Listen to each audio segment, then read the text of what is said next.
This episode was created with the support of Free FM, Hamilton, New Zealand's community access media organisation. Visit us at freefm.org.nz.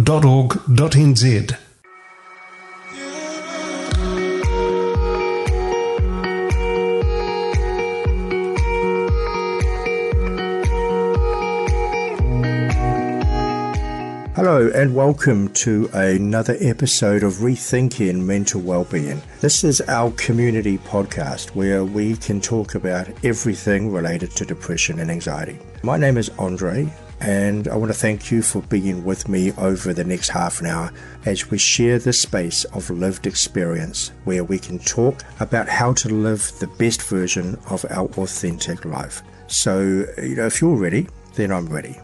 Welcome to the podcast.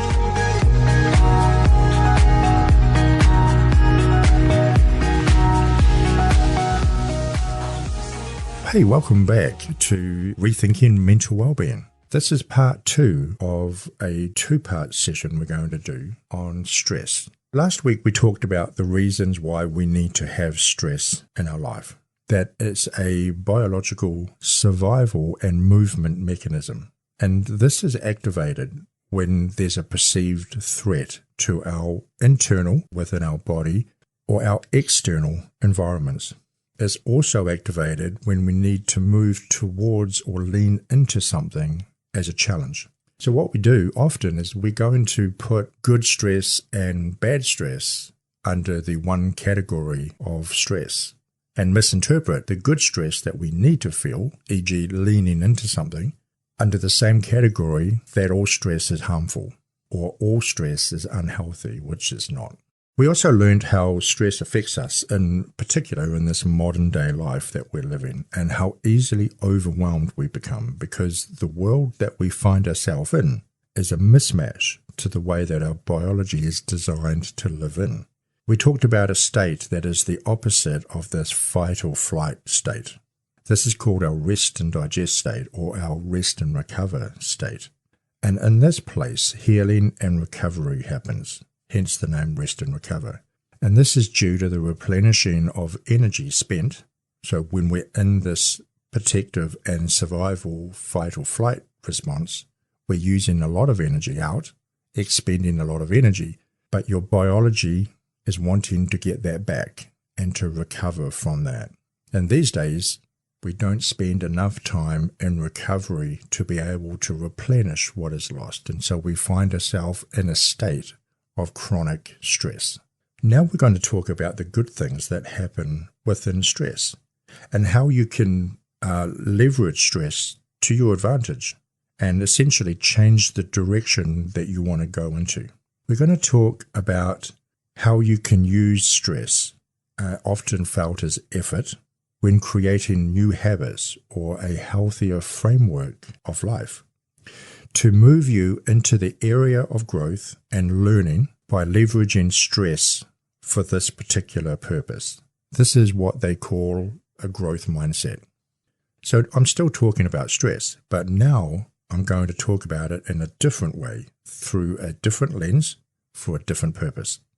So remember, it's the same mechanism that we talked about last week, but now I'm saying that you can use stress to move us towards that difficult, hard, challenging thing for the purpose of growth and for the purpose of moving towards living out our truth and our authenticity. This is about us viewing stress differently as a challenge as opposed to a threat. And this is an important distinction for those of us like myself who live with anxiety or anxiety-related conditions. So if we see stress as debilitating, harmful or dangerous or even life-threatening, then we kind of often will interpret all stress that we face in life from that same description because we've told ourselves the stories that all stress is bad and that all stress is going to be harmful to me. And we feel we have to do this to keep ourselves safe and protected, right? But it may end up avoiding even the stresses that we need to feel that moves us to face a challenge. And when we face challenges and get through them, that enhances our well-being and improves our quality of life. The other thing that changes our view of stress is to look at the options that we've been giving ourselves about how we can move through that stressful situation. What this means is that the less options we think we have, the more hopeless and helpless we feel because of the situation that we're in. In other words, you may feel stuck. You may feel that sense of there's nothing I can do, and you feel essentially emotionally claustrophobic. So, to put this in context, just imagine that you're in a car, but the windows are all covered over. Let's pretend that your whole world is only what you see within the context of that car. So you can't see out because the windows are covered over. This, what you see within the car, is the representation of your entire world. And stress will make us feel like that. It will make your perception of the world a lot smaller than what it actually is. And it does that so you can hyper-focus on the stresses. And we talked about that in the last episode. But even though you can't see out of the window, it doesn't mean there is no world outside. All it means is that you can't see it because stress is blocking your view. Sometimes we need to get someone or ourselves through awareness and insight to, quote unquote, wipe the window. So we can see that there are other options, other choices, and more freedom and space to be able to find the solutions we need to find. The way you see stress will depend on the way you tell the story. It'll depend on your belief about which one has more control and which one has more power, either the stresses or you. Are you inside the car or outside? Because the stress is the same. Difference is our view and perception of it. Inside, we are restricted by stress, and stress becomes overbearing. Outside, we're looking at the same stress, but we're looking at it differently from a different position, and we can see it from a different perspective. When stress is viewed as a challenge, your brain and your body respond adaptively, in other words, differently than if the stress is viewed as a threat. Now, we need to also understand that stress short-term is actually quite healthy for us. In fact, our immune system needs to be stressed, in other words, to be exposed to pathogens and antigens in order to develop and trigger an immune response and therefore the production of antibodies to help fight infection. The same as if you go to the gym and if you work out. You have to stress your body in order to grow or to get fitter or to change in some way. And it's the same with psychological stress. But now we need to ask ourselves is how do you view stress? Do you view stress as bad, that is harmful, that limits options, that the way you see stress is measured against your self-worth or your sense of self-worth? How long have you had it for? And all of these things play a part in how stress is played out in your life. Do you see stress as natural that is going to enhance us and help us move through the challenges that we face? Because this version of the story that you tell yourself about stress will lead to a better sense of your well-being. It improves your quality of life and makes you feel that sense of achievement and accomplishment and satisfaction. So in this episode, we're going to talk about how we can change the story and the narrative of stress to our advantage, and therefore change the relationship that we have to stress. Before we do that, though, we're going to talk about where our stories come from. And these stories, the stories that we tell ourselves about ourselves or the world or other people, comes from our beliefs about stress, which comes from our experiences of stress, and it also comes from our interpretation of those experiences about stress.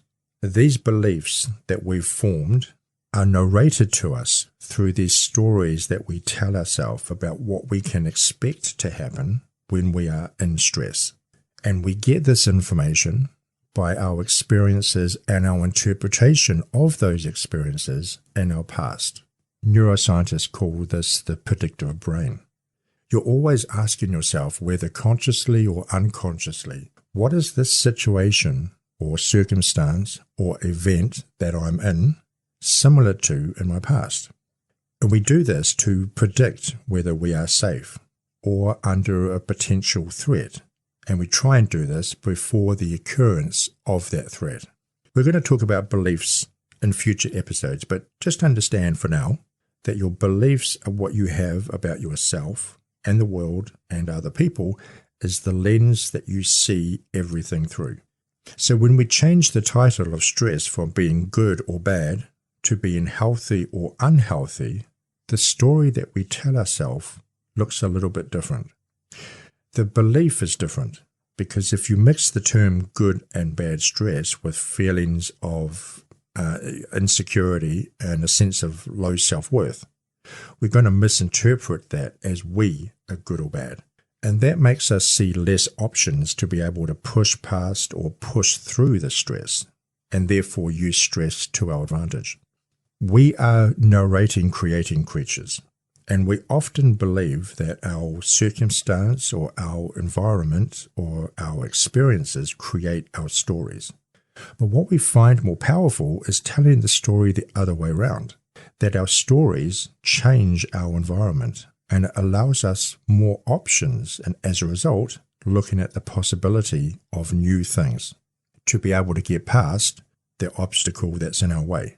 Even the stories we tell ourselves and the belief that these stories are attached to change our relationship with stress and our beliefs, and it makes everything feel very real, but it's not necessarily the truth. So what they call a growth mindset is one that tells the story of stress through a different lens and a different way of looking at it. But a fixed mindset is one that you keep telling the stories to yourself that keeps you stuck. They keep you imprisoned, and it keeps you confined from seeing your truth. And if you have that belief, it is because at some point you've had that experience that served a purpose at that time. But now that purpose and reason has passed its use-by date. You no longer have to follow the same script that imprisoned you, that kept you stressed. You can now, through being curious, explore different options in your world that gets you out of that stress. Because the weight of stress, particularly dead stress that we're still carrying around, is really heavy and very tiring. There's a story about two parachutists, both ready to jump out of the plane for the first time. One of them was extremely excited, saying things like, "This is the best day of my life. I am so excited. I am going to do this again and again and again." The other guy was extremely terrified. He was like, "This is the worst day of my life. I am going to die. Tell my kids and my wife that I love them." They did some brain scans on them because this was part of an experiment, and they realized that they were mirror imaging each other's brain. In other words, the parts of the brain that were lit up with the person who was excited was exactly the parts of the brain that was lit up with the person that was fearful. What does that mean? They were feeling the same. The only difference was the story that they told themselves. And the difference between the two stories is our perception of two things: freedom and change. Freedom looks different when it's restrictive. And so the more choices, the more room we give ourselves to move, the more freedom we have. Therefore, the more options that we see. When freedom is given less room to move, the less choices we see, because there's less options seen, because there's more resistance to change. So we're kind of leaning into the conversation that there are two different types of stresses. There's good stress or healthy stress, and not so healthy stress or bad stress. The short-term stress, the good stress, is what we call eustress. That's spelt eustress. This is healthy stress. This is actually a stress that boosts our immune system. It's really good for our well-being. This is meeting a challenge head-on and moving through to meet that challenge, because on the other side of meeting this challenge is the development of other skills that we don't form or practice and enhance if we don't meet the demands of the stress. And that's things like the development of resilience, determination, willpower, strength, that sense of accomplishment and that sense of achievement, that feeling of success. These all happen on the other side of moving through a challenge. It is the purposeful leaning into the resistance and moving towards the stress. So whether it's going on that roller coaster or public speaking or learning a new language, whether it's making the effort to get up and go to the gym if you don't want to go to the gym, or sometimes just making the effort to get up. When we understand that we can control the leverage point of stress, and one of the ways we can do that is through the stories that we tell ourselves. There's a German philosopher by the name of Immanuel Kant who said, "We see the world and things not as they are, but as we are." The other type of stress is what we call distress. This form of stress is when your outside world, your challenges or your demands in your environment exceed your perceived ability to cope with it. It's when you see limited options. It's when there's less of a sense of hope. And it's when we feel trapped, helpless, and powerless. There's a beautiful quote that says, "Your burden weighs exactly the same as the belief that carries it." And what this means is, if the belief is, there's nothing I can do, I'm hopeless, I'm in a hopeless situation, I'm stuck, then the burden that you're carrying feels a lot heavier than what it needs to be. But if you see options, or you can find options, at least trust other people to show you options that you may not be able to see very well, then the burden becomes a little bit easier. If you can see that you have choices, that you are not trapped by the stress, but stuck by the perception of that stress, then the burden becomes a little bit lighter. Think of a job that you may have felt stuck in or trapped in. When you make the decision to find something else, you provided yourself an option. Now you may feel a little bit freer, a little bit lighter, because you've given yourself a choice, an option that you didn't before. So the difference between healthy stress and unhealthy stress is the stories that you tell yourself, the options that you give yourself, the belief that it's seen through, and the time that you've spent in it. All of these things are within your power, within your control, things that you can change. So now what I want to do is spend the rest of this episode talking about some tools and techniques that you can use that starts to change that feeling of overwhelmed to bring yourself back to a state which becomes a lot more manageable. And there are many tools, there's many things that you can do that can bring yourself back to this manageable state. And that's an important point to make, especially those of us that have been diagnosed or live with anxiety or anxiety-related conditions, as tools and techniques need to be a combination of in-the-moment tools and lifestyle tools. And we're going to talk about those in future episodes as well. These things, these tools, are designed for the purpose of not trying to get rid of anxiety, because you really don't want to get rid of anxiety, because anxiety is something you need that we've talked about before. But what you're wanting to do is to correct the internal message that you're getting from your external world. In other words, to put anxiety in the right context for the environment you're in. So the question I get asked a lot is, Andre, if you teach this, does that mean you don't live with anxiety? So as we've already talked about, anxiety is important. We have to feel anxiety in certain and appropriate times and states and conditions. So I still live with anxiety. It's just not a disorder. So in other words, it doesn't interfere in my quality of life. The more tools we can collect, the more we can adjust our life around our environment that we're in, the better off we're going to be. So we can learn to manage our stress and reduce the severity from feeling overwhelmed, feeling out of control, to make it more manageable.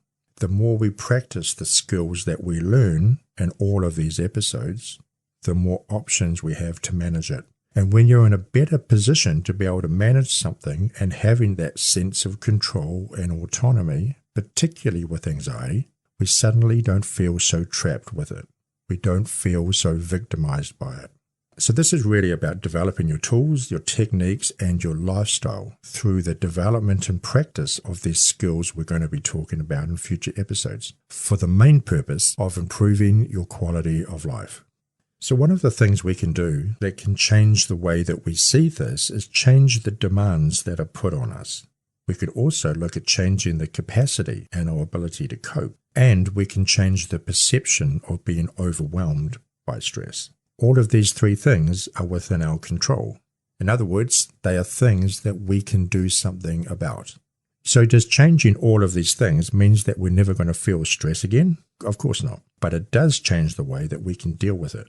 It changes the way that we can move through it, and it changes the way we see it, therefore changing the relationship we have with it. So when we're talking about changing the demands that are on us, this means asking yourself several questions. The first question is this my stress in the first place? We easily pick up the stress within our own life, but we also pick up the stress in other people's life, in other people's world. Sometimes we don't even know these people, and we still feel the stress that they're going through, whether it's in our immediate environment or the world around us. It seems that the more stress we wear, it's easier to pick up and absorb other stresses from people and our environment. So in this case, we need to ask ourselves what stresses are actually mine to deal with. And to answer this question, it may be helpful to have someone with you that can objectively help you answer that question. This is also really good practice to learn how to compartmentalize or depersonalize stress. The next question to ask is this a right now stress? Or is this a later on stress? Or even a not at all stress? This is our ability to break stress down into these categories, to reprioritize, reshuffle, and reorganize it. So these questions, is this a now stress or is this a my stress, can be asked in a way that filters out some of these stresses that we can either put aside or put down. And what we are doing is starting to decrease the demands in our external world that puts pressure on us, and as a result, relieving some of that stress pressure. The second thing we can do is look at our ability to cope with pressure. In other words, looking at the capacity to be able to deal with pressure or stress. So what does that look like? It means we are creating more space and more room to be able to deal with the stresses. This works by changing the space that stresses occupy, by starting to dilute the effects of stress, and by increasing the capacity to be able to deal with it. So imagine that you have a cup. This cup represents your capacity to be able to deal with stress. You're not going to be able to take on a lot of liquid or stress before it starts to overflow because it's in a small space. But if you were to change that cup to a bucket, this changes the way that you can process that same stress. So what does this look like? How can we change our capacity? Well, we can do this by several ways. We can do this by self-care, learning to rest, refueling our energies, exercise, getting into nature, and a whole lot more things you can think of. What you eat, getting better sleep, finding connections, getting your needs met, all of these contribute to increasing your capacity to deal with the same stress and add more room and space to be able to deal with it. It makes the stress not so heavy. Because if you've noticed how stress stays the same but feels different because we change the space that it's in, and then that changes the relationship that we have with stress. The classic example I can think of off the top of my head is that if you have a good night's sleep, the stresses in your world aren't so heavy because you've increased the capacity to deal with the same stresses through sleep. Or if you've had a good day doing things for you, self-care, looking after yourself, the stresses don't seem so heavy, so overwhelming because you've increased the capacity to be able to deal with them. The next thing is the perception of stress. The perception of stress is actually really important, probably even going to argue that the perception of stress and the way you see stress comes before the first 2 points. The demand, or how heavy the stress is, and the capacity. Do we feel we have the ability to cope with it? Both of these are all filtered through the way that we perceive stress. whether we believe we have the resources to move through the stress, or even the belief that we can do something about it. To illustrate this point, I'm going to talk about an experiment that was done in around the 1960s. You can look this up on YouTube if you type in pike syndrome. This experiment involved a pike, a type of fish, and its preferred food type, minnows. The pike was placed in a fish tank, and a smaller fish tank was placed in the middle, and within that, minnows were placed. The pike did what you assumed it would do and started to try and eat at the minnows. But of course it couldn't, because it couldn't get there because there was a glass barrier that was in the way. The pike kept trying and trying and trying, and over time, it eventually just stopped trying. The experimenters then took out the tank in the middle and tipped the minnows into the bigger tank to see what the pike would do. And what was really interesting was that despite the minnows being around the pike, brushing up against it, making it really clear that there was no glass barrier anymore, the pike stayed in exactly the same spot as he was. He didn't move because he couldn't see the environment had changed because of the lesson that he learned. And the lesson was, I tried and tried and tried, but I couldn't succeed. I didn't succeed. Therefore, I'm going to stop trying. But that belief was so firmly held on to that despite there being a clear change in the environment, he held on to the belief that there was nothing he could do. And in the same way, we have a very similar way of learning. And the term for this is called learned helplessness. We're going to talk about that in future episodes as well as beliefs.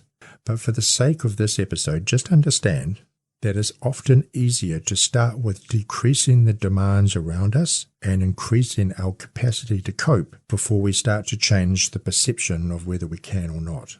So in other words, if there are stresses and you feel you can't do anything about it and you're stuck and there's nothing you can do, that you feel that you are in a helpless or hopeless situation, by changing the external demands and stresses put on us that aren't yours, or putting down the ones that aren't yours now, and changing the capacity to be able to deal with the stresses, will then start to change your perception on how to deal with them.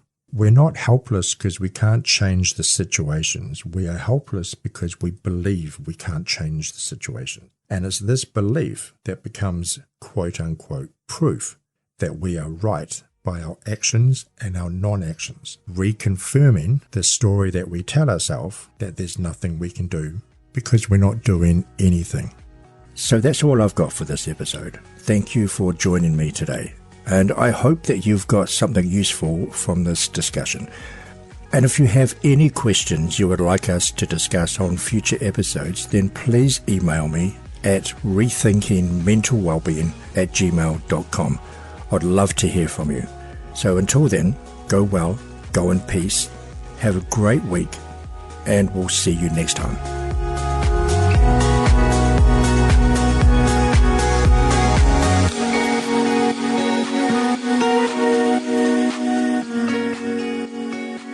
This Free FM podcast was brought to you with support from New Zealand On Air.